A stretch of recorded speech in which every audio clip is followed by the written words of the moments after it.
Hi, I'm Gareth Spence and welcome to Tech Talk.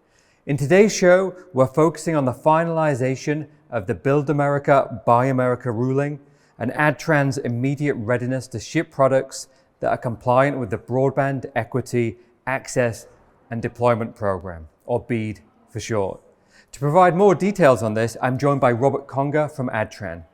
Robert, what does this ruling mean? Yeah, so as part of BEAD, they established a preference, a domestic manufacturing preference under the waiver. So the NTIA established a waiver as part of this Build America, Buy America. And within that waiver, it says, look, if you're building these electronics, these specific types of optics and electronics need to be built in the US or cabinets. So in that case, it actually defines the OLTs, so the fiber access platform, the pluggable optics that go in those OLTs, the ONTs that terminate the service at the customer prem, and then any kind of cabinet enclosures, at least from an electronics perspective, those all need to be manufactured in the US. And there sets out some specific guidelines about what it actually means to be domestically manufactured. Looking at all the media coverage over the past few months, it seems that Adtran is in prime position to help operators get a head start on the BEAD process. Why is that?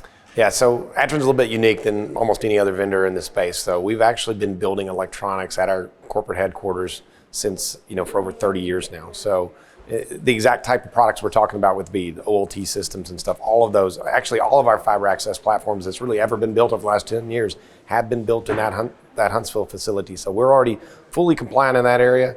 We're just basically expanding that capability out to a few more pieces of the portfolio as part of this. So for us, it's actually a welcome change and a relatively straightforward adjustment to our manufacturing plan. So while other manufacturers are scrambling to develop third-party agreements, Adtran is able to leverage its existing facilities in Huntsville. Exactly. No new facilities are having to be built. We're adding some capacity of the existing facilities, upgrading the facilities. That actually started last year. We upgraded the facilities quite a bit in terms of manufacturing capacity.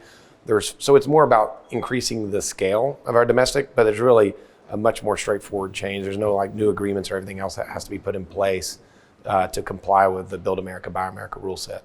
And what does it mean for customers to have the team, the expertise, and the products all together in one place in the US? Yeah, I think a lot of times anytime you change, the supply chain crisis, everybody kind of probably remembers, hopefully we're kind of past that for the most part now, but the dependency on building the product and the designers and all this stuff, there's a lot of risk, right?